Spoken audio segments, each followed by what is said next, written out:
शुरू होती है और प्यारी सी बच्ची फीफी को उसके माँ बाबा के साथ दिखाया जाता है, जहाँ फीफी की माँ उसे छांगा की कहानी सुनाती है।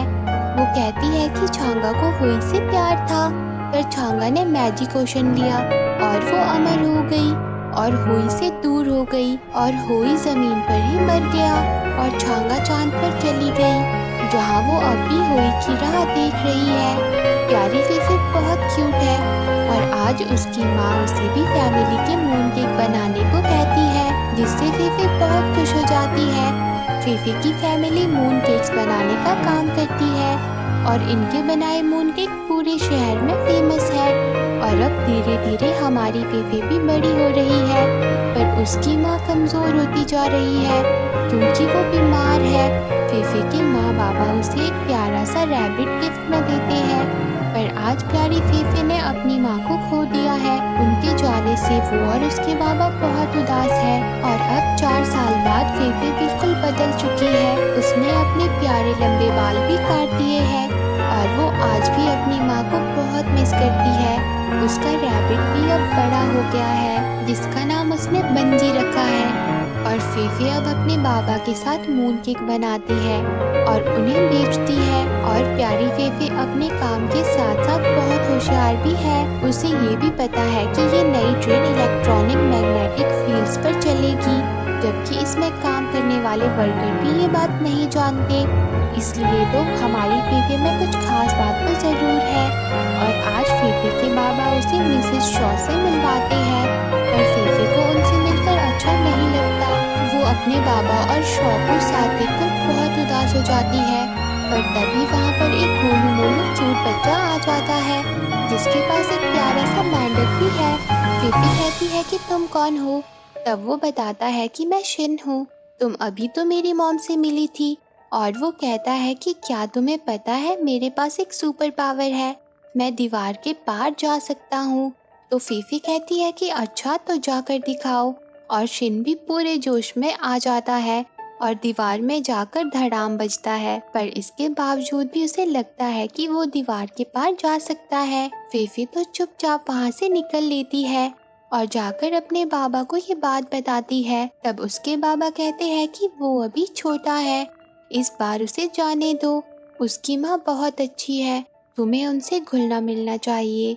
तुम्हें ऐसा नहीं लगता कि हम थोड़े से अकेले हैं? जिस पर फीफी नाराज हो जाती है और कहती है कि नहीं, हम दोनों हैं ना एक दूसरे के लिए। और तभी वहाँ फीफी की आंटीज आ जाती है, वो सब मिलकर टेस्टी सा खाना पकाते हैं। वहीं शॉ भी फीफी से बात करने की कोशिश करती है, पर फीफी उसे इग्नोर कर देती है और फिर सब खाने की तैयारी में लग जाते हैं, जहाँ फीफी का क्यूट रैबिट बंजी भी बड़े प्यार से खाना मांगता है। पर फीफी का ध्यान तो बस शॉ और अपने बाबा पर ही होता है, जहाँ शॉ कहती है कि फीफी, मुझे तुम्हारे डैड ने बताया कि तुम्हें छांगा बहुत पसंद है। पर इससे फीफी नाराज हो जाती है, पर छांगा की बात सुनकर सब लोग उसकी बातें करने लगते हैं, जिसमें फीफी की एक आंटी कहती है कि छांगा को चांद पर रहना पसंद है, इसलिए वो खुद अमर हो गई और हुई को यहीं पर छोड़ गई। जिस पर फीफी कहती है कि ऐसा नहीं है, आंटी, हुई तो राक्षसों से लड़ रहा था, वो मजबूर थी और वो हुई को मिस करती है। तब आंटी कहती है कि ये एक झूठी कहानी है। ये सुनकर फीफी गुस्सा हो जाती है। वो कहती है कि छांगा की कहानी सच है और वो बेसब्री से अपने सच्चे प्यार की राह देख रही है ना बाबा? पर आज उसके बाबा कुछ नहीं कहते, जिससे फीफी उदास हो जाती है। तभी शिन आकर उससे मस्ती करने लगता है। वो कहता है कि अब तो हम बहन भाई बनने वाले हैं, जिससे फीफी और परेशान हो जाती है। और तभी वहाँ शॉ आ जाती है। वो फीफी को अपने शहर का मून केक देती है और कहती है कि शिन बहुत बदमाशी करता है, पर धीरे धीरे तुम्हें उसकी आदत हो जाएगी। ये सुनकर तो फीफी और भी ज्यादा गुस्सा हो जाती है। वो अपनी डॉल छांगा से कहती है कि बाबा को पहले छांगा पर यकीन था, पर अब वो बदल गए हैं। अगर बाबा फिर से यकीन करने लगे तो वो फिर से शादी नहीं करेंगे, उन्हें सब कुछ याद आ जाएगा, उन्हें आप ही याद आ जाएगी माँ। पर तभी फीफी का रैबिट बंजी खिड़की से बाहर भाग जाता है। फीफी भी उसके पीछे जाने लगती है और बंजी फीफी को उसकी फेवरेट जगह पर ले जाता है। फेफे अपनी माँ के साथ अक्सर आया करती थी। वहाँ आकर फीफे बहुत उदास हो जाती है। वो अपनी माँ को बहुत मिस करती है। वो कहती है कि मैं बाबा को कैसे साबित करूँ कि छांगा सच में है, मैं इतनी दूर मून पर कैसे जाऊँ। और तभी उसे एक पक्षी नजर आता है जिस पर वो कहती है कि क्या मैं उड़ जाऊँ? छांगा, क्या तुम मुझे बुला रही हो? और वो कहती है कि मैं रॉकेट बनाकर मून जा सकती हूँ। और फिर क्या था, प्यारी फेफे अपने रॉकेट बनाने की तैयारी में लग जाती है और बेचारी फेफे बहुत मेहनत करती है। उसकी हरकतें देखकर उसके घर वाले भी हैरान हो जाते हैं। वहीं फेफे अलग अलग तरह के रॉकेट बनाती है पर वो फेल हो जाते हैं। फिर एक दिन स्कूल में भी वो इसी काम में लगी होती है पर उसके टीचर उसे देख लेते हैं और उसकी पेंटिंग को दीवार पर चिपका देते हैं, जिससे फेफे के दिमाग में एक आइडिया आ जाता है और वो फिर से अपने काम में लग जाती है। वो अपना रॉकेट बनाना शुरू कर देती है और अपने सफर के लिए निकल पड़ती है पर उसे शिन देख लेता है। पर वहीं फेफे और बंजी अपनी उड़ान के लिए एकदम तैयार हो जाते हैं और मून पर जाने के लिए निकल पड़ते हैं पर उनका रॉकेट तो चलता ही नहीं। लेकिन फिर धीरे धीरे वो अपनी रफ्तार पकड़ लेता है और आखिरकार वो उड़ने लगता है। पर ये क्या, ये तो रुक गया और शिन यहाँ क्या कर रहा है? और तभी एक जादुई शक्ति उन्हें ऊपर ले जाने लगती है और वहाँ दो उड़ने वाले शेर भी आ जाते हैं जो उन्हें मून पर ले जाते हैं। और फिर वो दोनों उन्हें वहाँ से उठाकर एक ब्यूटीफुल सी जगह पर ले आते हैं। फेफे और शिन भी इस राइड को पूरा एंजॉय करते हैं और वहाँ उन्हें बोलने वाले मून केक्स मिलते हैं जो उन्हें अपने साथ छांगा के पास ले जाते हैं। छांगा बहुत ही ब्यूटीफुल होती है। उसे देखकर फेफे और शिन के तो होश उड़ जाते हैं। फेफे तो जाकर छांगा से निपट जाती है। छांगा उससे कहती है कि तुम यहाँ आ ही गई हो तो तुम अब मुझे गिफ्ट दे सकती हो। जिस पर फेफे कहती है कि पर मैं तो आपके लिए कोई गिफ्ट नहीं लाई। तब छांगा कहती है कि नहीं, तुम लाई हो, तभी तो मैंने अपने शेरों को तुम्हारे पास भेजा था, क्योंकि तुम वो चीज़ लाई हो जिससे मैं हुई को अपने पास ला सकती हूँ। ये सुनकर फेफे कहती है कि मुझे पता था कि आपको भरोसा है कि प्यार कभी नहीं मरता। अगर मैं आपके साथ एक फोटो खींच के बाबा को दिखा दूँ तो उन्हें भी यकीन हो जाएगा। और फिर फेफे छांगा के साथ फोटो खिंचवाती है पर छांगा फेफे से कहती है कि पहले गिफ्ट फिर फोटो।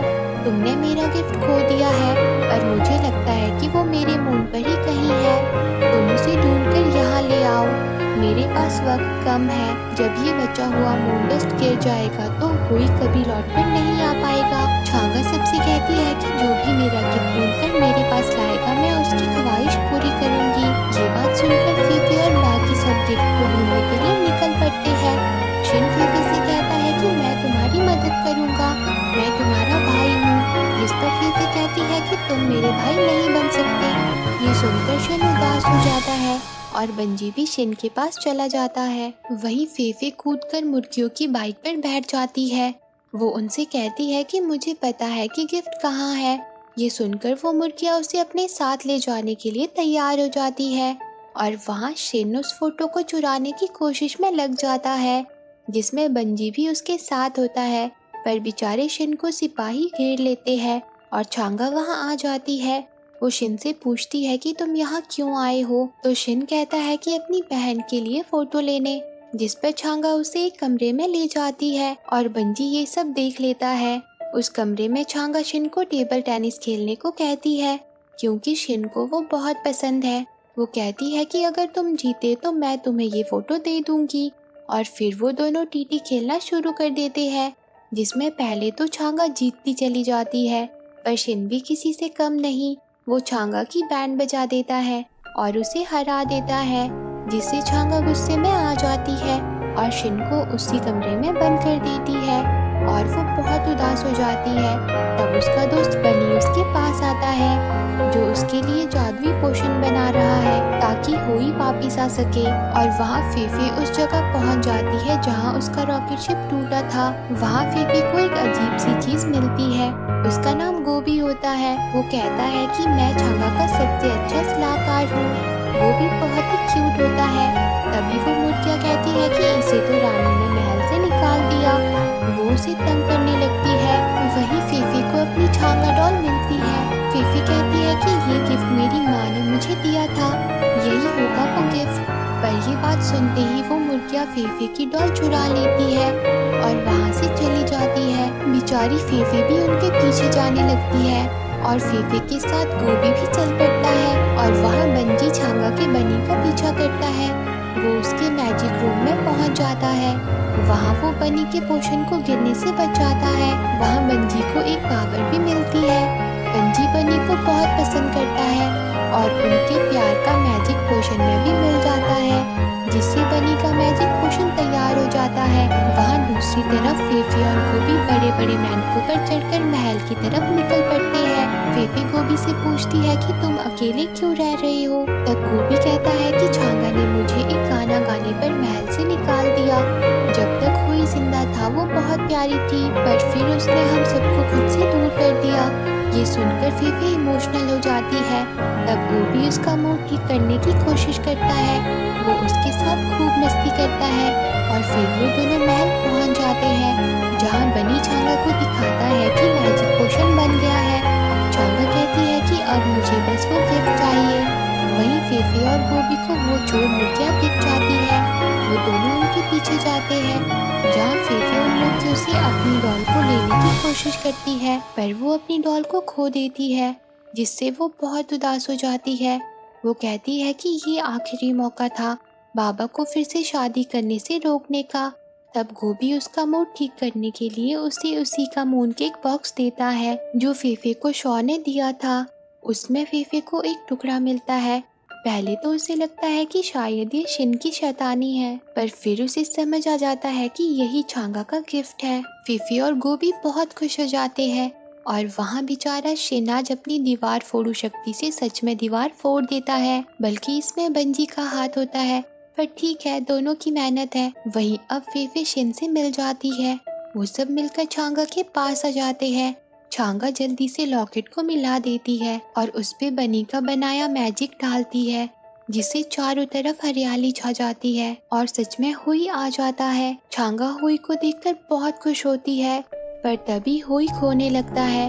हुई छांगा से कहता है कि मैं कभी वापस नहीं आ सकता, तुम्हें आगे बढ़ना होगा, और वो वहाँ से चला जाता है।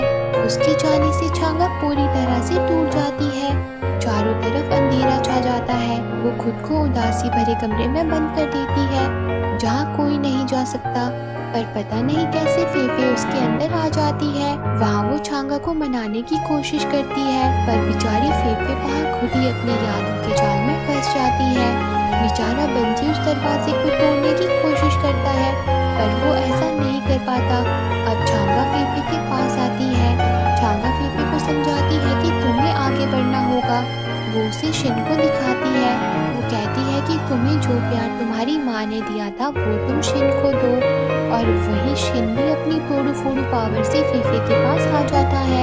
फेफे उसे पाकर बहुत खुश होती है। फेफे छांगा से कहती है कि आपके चारों ओर भी प्यार है जो आपसे ही जन्मा है।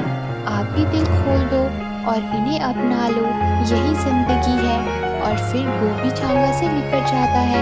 चारों तरफ रोशनी छा जाती है। अब सभी बहुत खुश होते हैं। गोभी फेफे से कहता है कि मैं तुम्हें मिस करूंगा। वहीं बंजी भी बनी के साथ होता है, जिसे देखकर फेफे बंजी से कहती है कि तुम्हें यहीं रुकना है तो तुम रुक जाओ, जिससे बंजी खुश हो जाता है। और अब फेफे छांगा को भी अलविदा कहती है और छांगा शिन और फेफे को अपने शेरों की मदद से वापस उनके घर भेज देती है, जहाँ फेफे बड़े ही प्यार से शिन को अपनी पीठ पर बिठाकर घर आ जाती है। और अब वो अपने पूरे परिवार के साथ बहुत खुश है। उसने शौक को भी अपना लिया है और अब फेफे और उसके बाबा भी बहुत खुश है। पर शिन अभी भी वैसा ही मस्तीखोर और शरारती है। और इसी के साथ ये मूवी एंड हो जाती है। तो दोस्तों, आपको ये मूवी कैसी लगी कमेंट करके ज़रूर बताना, और रोज़ ऐसी ही प्यारी प्यारी मूवी देखने के लिए मेरे चैनल को ज़रूर सब्सक्राइब करना। जी हाँ, सही सुना, मैं आपके लिए रोज़ एक प्यारी सी मूवी लेकर आऊँगी, ताकि मेरे दोस्तों के साथ प्यार बना रहे। Thanks for watching.